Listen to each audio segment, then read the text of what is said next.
بسم اللہ الرحمن الرحیم۔ السلام علیکم۔ اس وقت آپ دیکھ رہے ہیں ہمارا چینل صبا کچن۔ آج میں لائی ہوں زیرہ چکن گھر پر بنانے کے لیے مزیدار ریسیپیز کا طریقہ، لیکن بتانے سے پہلے آپ سے گزارش ہے کہ اگر آپ ہمارے چینل پر نئے ہیں تو ہمارے چینل صبا کچن کو سبسکرائب کریں اور ساتھ میں لگے بیل آئیکن کو دبا دیں تاکہ ہر نئی آنے والی ویڈیو کا نوٹیفیکیشن آپ کو بر وقت ملتا رہے۔ آئیے سب سے پہلے بتاتی ہوں اس کی اجزاء۔ مرغی کا گوشت 1 سے 2 کلو، سفید زیرہ 4 سے 3 چائے کے چمچ، ٹماٹر 250 گرام، چھلکا اتار کر پیسٹ بنا لیں۔ پیاز سلائس کاٹ لیں 1 عدد بڑی۔ ادرک لہسن پیسٹ، ادرک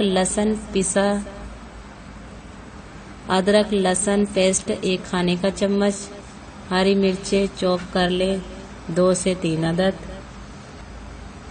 سرخ مرچ پاؤڈر 1 چائے کا چمچ، سیاہ مرچ پاؤڈر 1 سے 4 چائے کے چمچ، ہلدی پاؤڈر 1 سے 2 چائے کے چمچ، گرم مسالہ پاؤڈر 1 چائے کا چمچ، مکھن 1 کھانے کا چمچ، تیل 1 سے 2 کپ، نمک حسب ذائقہ۔ آئیے اب میں تیار کرنے کی ترتیب بتاتی ہوں۔ سوس پین میں تیل گرم کر کے اس میں زیرہ ڈال کر کڑکڑا لیں۔ دھیان رہے کہ زیرہ جلنا نہیں چاہیے۔ اس میں پیاز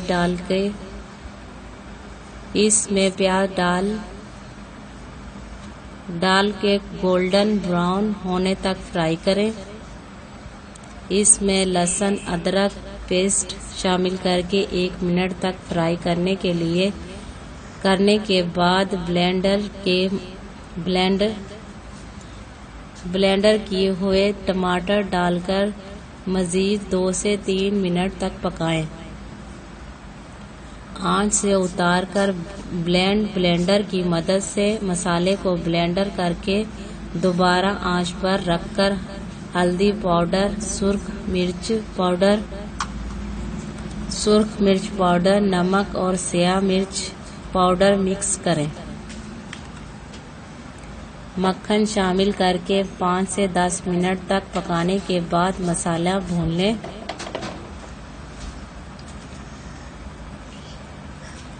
اگر ضرورت محسوس ہو تو تھوڑا پانی شامل کریں۔ مسالہ بھون جانے پر گوشت ڈال کر گوشت کے گلنے تک پکائیں۔ آخر میں گرم مسالہ پاؤڈر اور ہری مرچیں ڈال کر 30 سیکنڈ کے بعد آنچ سے اتار دیں۔ نان کے ساتھ شروع کریں۔ مزیدار زیرہ چکن تیار ہے۔ اگر آپ کو ویڈیو اچھی لگی ہو تو ویڈیوز کو لائک کریں اور دوسروں کو شیئر کریں۔ ویڈیوز کو لائک لازمی کیا کریں تاکہ آپ کو اس طرح کی اچھی ویڈیوز بر وقت ملتے رہے۔ شکریہ۔